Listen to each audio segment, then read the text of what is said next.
Welcome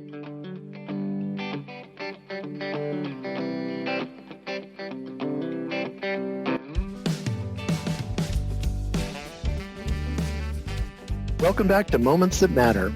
We are pleased to be joined today by Mike Reznik, CEO and President of Transforming Nations, a missions organization based in Sacramento, California. Mike is Ukrainian, and in fact, he and I met a little over 15 years ago in Ukraine, and we have been working together ever since. He has lived in Kenya, where he began transforming Africa, and now he lives in Jordan, where his new organization, Transforming Nations, has a large work in both the capital Amman and in northern Jordan near the Syrian border. A year ago, Mike asked me to be part of the administrative team for Transforming Nations, a position I happily accepted, and we continue to collaborate today. Mike, thank you so much for being willing to come on Moments That Matter. Thank you, Paul, for having me. Can you tell us where the interest in missions came from and when you knew that you had a calling to other countries? I would say it's probably something supernatural because I never dreamed or planned to be a missionary, I guess. But my first missionary trip happened in 20 years ago, actually, 2000. And it changed everything. So I got the kind of interest in missions since then. But probably 2001, I got the deep feeling that it's kind of part of my life or my life. Mm-hmm. And Transforming Nations, as I said, began as Transforming Africa. Can you talk about your work there? What kind of ministries are taking place in Kenya today? Yes, so we started work in Kenya 5 years ago, and we established a couple projects that's still running over there. So the first project we was establishing, it was the missionary school and the church planting movement together with the Kenyan denominational church called PEFA, Pentecostal Evangelical Fellowship of Africa. So in 5 years, we have 5 classes. We graduated 200 students. 25 out of 200 are actually planted just brand new churches. But what makes me more happy is than even that 150 students out of our school is in active ministry, like assistant of the pastors and stuff like that. So the second project we established was the orphanage, and that was something I didn't plan in the first step. But I was just walking on the streets of Kenya, and I was seeing that all the orphans, and I asked myself, like, should I do something? Can I do something or not? So I was like looking for supernatural revelation from God, like, hey, do I need to do that or not? And God did some good miracle. He reminded me of scripture from the Bible to take care of the orphans and the widows. And that was actually the answer. So if God said in the scripture that we need to do it, that it's enough good word for me to do it. So we started our first orphanage in 2016. And by now we have 42 orphanage, 42 kids in the orphanage that we are running. And we are looking forward to open even the new orphanages, maybe 2021, 22. We'll see. Also, we have right now a ministry with the widows. We help 150 widows every month. And we have rehabilitation center for the street kids. And we just recently opened rehabilitation center for the kids who's been sexually abused. So that's a project we are doing right now in Kenya. I think I have mentioned everything, what we started, established it over there. And I'm looking forward for the next couple of years how God's going to lead us in ministry in Kenya. Cool. I'm interested how it was that you became interested in Kenya. What drew you to Kenya specifically? And I know that you also have your sights set on a lot of other nations surrounding Kenya because there's such a large population of other peoples, I think, that sometimes are found in Kenya from these surrounding nations. What was it about Kenya that intrigued you as you started in Africa? I would say the reason is very simple. I was invited by the bishop of Kenya, of the denomination, to come establish mission school. That was the reason, actually. So you started in Africa, and the next nation, at least that I'm aware of, that you were working in was Jordan, and that's where you currently live in Amman, and where also I came to visit summer before last. So Transforming Africa became Transforming Nations, and you started to work in northern Jordan in Irbid, near the Syrian border. Why there in particular? What kind of ministries do you have going on in Irbid and Amman? I will try to be wise the way I'm answering these questions, since it's sensitive area, probably, I would say that. Why the area with the border? Well, actually, the reason is the refugees. Mm-hmm. So the reason was to reach out the Syrian refugees with different variety of the projects and ideas how to reach them out. So we started that ministry in 2 different cities together with the local churches, local Christians. And we are still doing it. It's almost 2 years now since we started working with the Syrian refugees. Mm-hmm. And we enjoy that part of the ministry. The communication with the refugee is actually very easy communication. And they are actually very friendly. I'm not sure if they was friendly so much back in Syria, but at the moment right now, they're super friendly, super nice, and I'm happy to have some good friends over there. Mm-hmm. One of the things that's really impressed me, Mike, as I have worked with you over the years in first actually Central Asia and then also in Jordan, is the ministries and the schools that you founded in these different countries. The priority seems to be on leadership development and empowerment. Can you talk a little bit about that? I can bring up the example of Kenya. The reason why I left Kenya after 3 years living there, because I seen it that local leadership that we've been able to raise enough successful to keep and lead the ministry further without me, or without my physical presence at least. Mm-hmm. So I do believe in discipleship, and I do believe in developing leadership, because in this case, if we do it that way, we are able to multiply the number of projects and number of people we are able to reach out. Like we just recently calculated through all of our projects, how many people do we reach monthly preaching the gospel. And I was actually surprised by myself that we are able to reach every month about 10,000 people. That's and awesome. the reason for that, and a possibility of that happening, it's only in raising the new leaders. Mm-hmm. And do you have a particular model for that, or it just depends on the people? Yeah, I don't have any model. Yes, I believe in probably personal relationship, and each person is different, and one person you can influence one way, second person will not be influenced by the same way exact. It's like especially Kenya, let's say Ukraine or Middle East, the mentality of people are completely different. So you can't use Kenyan way of doing things in Middle East or in Ukraine or opposite. Mm-hmm. So you have to kind of, understand the mentality and try to work within the mentality. And one of the things I remember and cherish about Ukraine in my time there is people were so into relationship. Relationship is the basis for everything. It's the basis for work. It's the basis for church. It's the basis for everything. Do you think that background is an advantage to you in working in these other countries? Yes, definitely. It helps me a lot because, especially right now in Middle East, it's everything about the relationship. If you don't have a relationship, there is no much you can do it. Like some people was advising me, let's start the online schools for Jordan, let's say.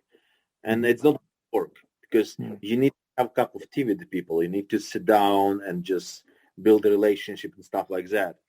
like some ideas that works in the Western world, it's not really working in these areas. I'd like to follow up with that. I so honor you for recognizing the importance of multiplication, especially in Kenya. I think sort of our Western model of missions is always, let's send some people and do the work, and then the work stops when they come back home, and then we send them back over. And that mentality of multiplication is so important. Did you find any resistance in Kenya when you were introducing that model? I know sometimes missionaries are cautioned against building a culture of dependency in the areas that they work in. Were people fairly receptive to that? And did that catch on and spread throughout the remainder of these individuals that got brought into this multiplication equation? To give a better answer for that, I probably need 10 more years of waiting. So far, yes, it's good. Like for some, for some issues, you have to get used to it. Like let's say the pastors are establishing the new church, the 25 of them. I wouldn't say they are in position socially or morally or by the training or even answering my expectation. But sometimes you need not just 5 years, you need the generations to change something. So in some areas, I'm trying to see through the generations, not through the period of time. Because I do understand to raise a completely different way of leadership in Kenya, it will take more than 5 or 10 years. But the way we're raising our kids in the orphanage, it's completely different ways that we are accepting the pastors to be our pastors, because we have more chances to influence, to educate, to train, and to bring the proper values, Bible values, let's say. So it's also like, I don't have like exact answer how it should be or how it should not be. You have to be flexible. Yeah, and I think that's a great testament to your building relationships. And I'm wondering, with the tribes that you primarily work with, have you noticed that there are some cultural or tribal differences that you are such a great communicator to be able to reach across all these international lines? Have you noticed that there are any issues that are maybe cultural or tribal with some of the individuals you work with? I would say there is difference on the tribal level, and also there is difference on the educational level. Because sometimes education change the tribal values, let's say like that. So if you see somebody who is well educated from Nairobi and from Kakamega and from Mombasa, they might be probably all on the same level or around that place. But if you take somebody from Kikuyu or other tribes, but they are not educated, well, the difference also will be not so big between them.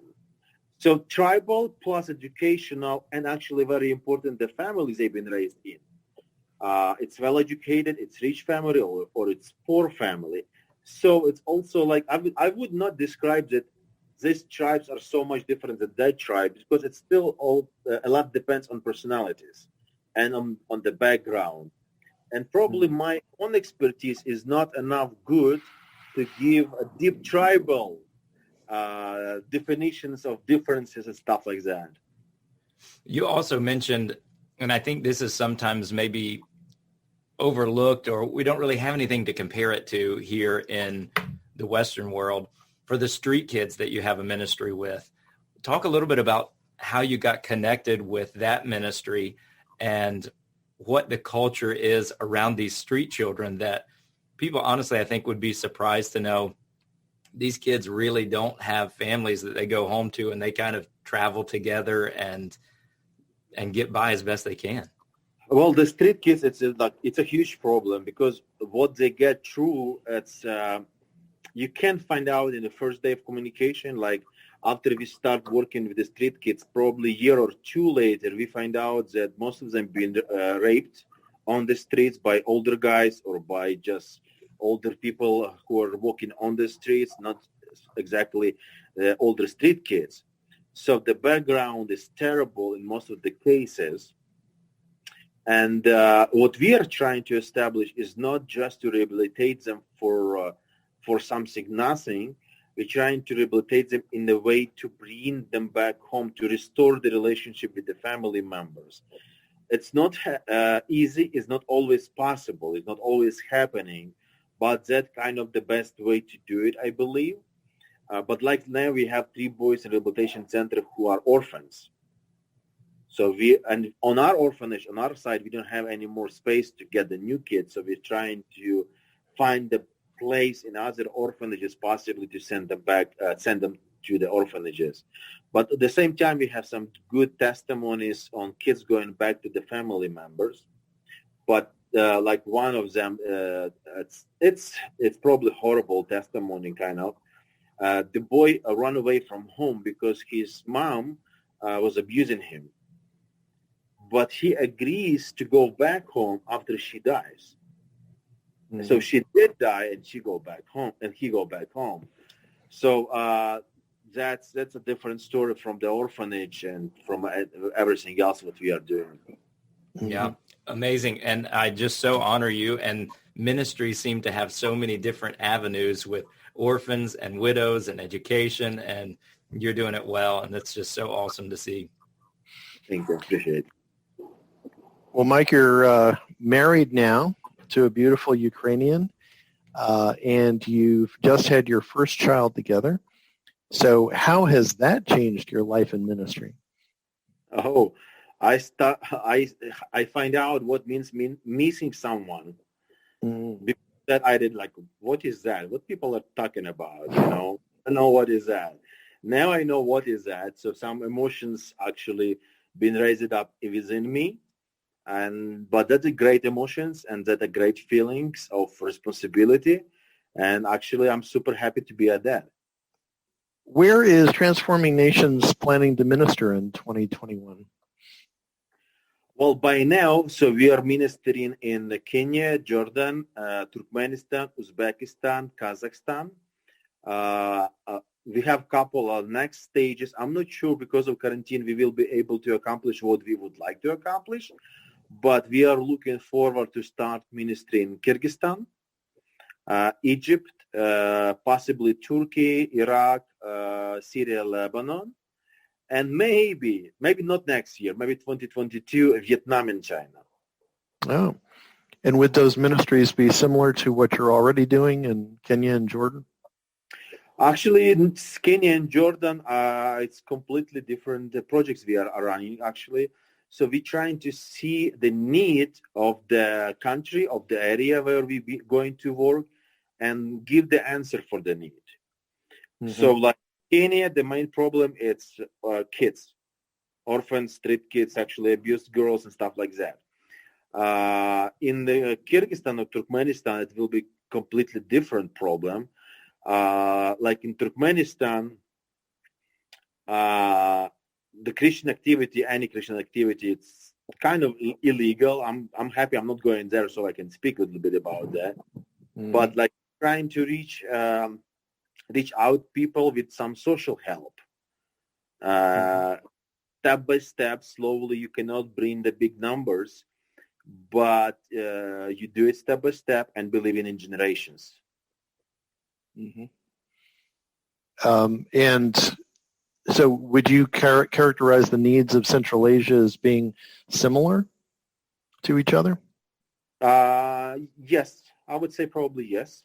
Most of the times, yes. Social situation is not completely the same. Like some people, like in Kazakhstan, especially more wealthy, more rich.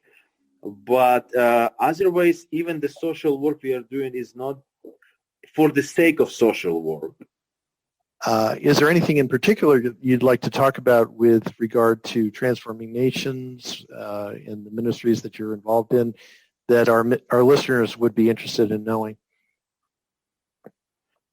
Hard to say it. Probably I would tell you my dreams about transforming nations, the global dream of transforming nations. I'm dreaming to develop organizations that will run after I'm dead. And I'm dreaming to unite people. Let's say Americans or Ukrainians, we are different, but there is something that when we unite our resources, we can reach a lot more. Same here, like in Middle East, when we unite our resources, Ukrainians, Americans, or Jordanians, we can do more. We can reach out more because, like, let's say, Ukrainians are more relational. Mm-hmm. Middle Eastern people are super relational. American people less relational. Sorry, guys. Mm-hmm. I feel It's true. I'm partially American, so I'm not. No offense. So there is always something that when we unite and when we work together, we can do more and we can accomplish more and we can reach out more people that we do it on our own. So I do believe we have to learn to trust each other. Like I have to learn how to trust Kenyans or people in the Middle East. Americans have to learn how to trust Ukrainians and stuff like that. But when we do that, the final result will be something great. Mm-hmm.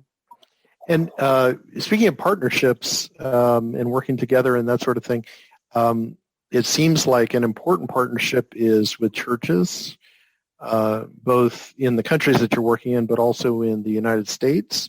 And because your organization is actually headquartered in Sacramento, and I know that there's like a whole network of churches and people out there.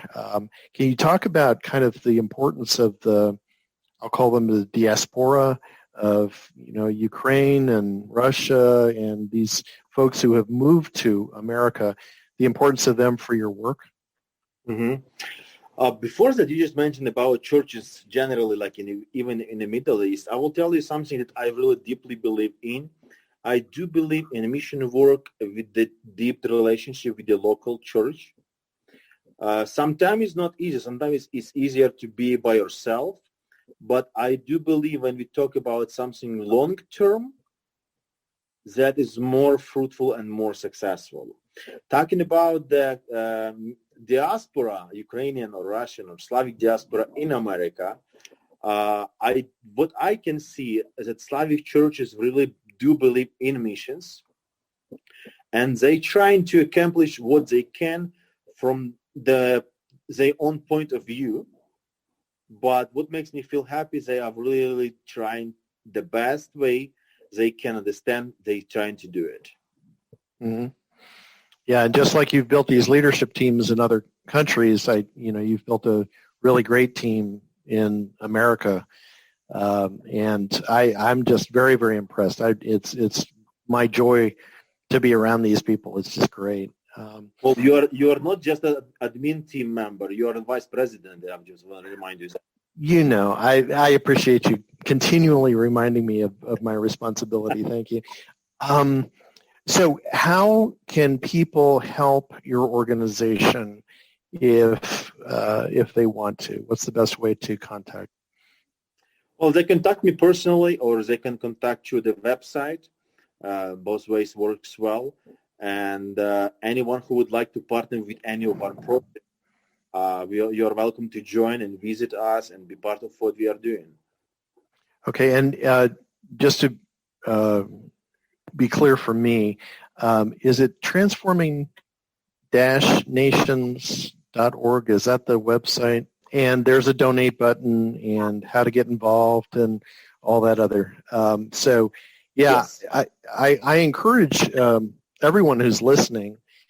This is a very unique ministry, very unique opportunity, and as I say, I've really enjoyed my time. I got to teach on the Book of Revelation in Jordan, and that was a very unique experience with a Protestant church over there. I was hoping to go to Kenya in May and bring a team. That didn't work out because of the pandemic, but maybe something in the future if we can get rid of these travel restrictions. So I was going to ask just a quick question as far as the effect over the last few months that quarantines and coronavirus have affected us all, but any effect that it's had for you apart from sidelining Paul and his team that were coming. What has the effect been on the work that you're doing currently? You know what? It's a little bit slowed down us, a little bit slowed down at some point, but at the same time, we find the new ways of doing stuff, and I find it to be very successful. So I would not say I feel the damage of the quarantine or coronavirus. I don't know, maybe that will be, we will twice faster grow if that would not happen. But I didn't expect the twice fast growing. So I think everything is great. God have been blessing us, leading us, and I see the blessings all the way in every project we are doing. Thanks for listening to Moments That Matter, a podcast that looks at the moments in our lives that come along from time to time that have consequences long after the moment, especially those moments that have to do with the choice of vocation. In his book, Let Your Life Speak, Listening for the Voice of Vocation, Parker Palmer speaks of a clearness committee in the Quaker tradition, wherein a group of older, wiser people ask questions of someone considering a life choice as a way of clarifying the next step. We may not meet with a committee about these big decisions, but we all have these critical junctures in our lives, which we can think of as clearness committee moments. We need to pay attention to these moments because they are profound and potentially life-altering. We'll relay stories from our lives and interview others about theirs, especially noting the clearness committee moments, those we choose to recognize and those that were sadly ignored, those decisions that were made with God in mind and those that were not. Our hope is that these podcasts will cause you to think of the same kind of moments in your life with new clarity.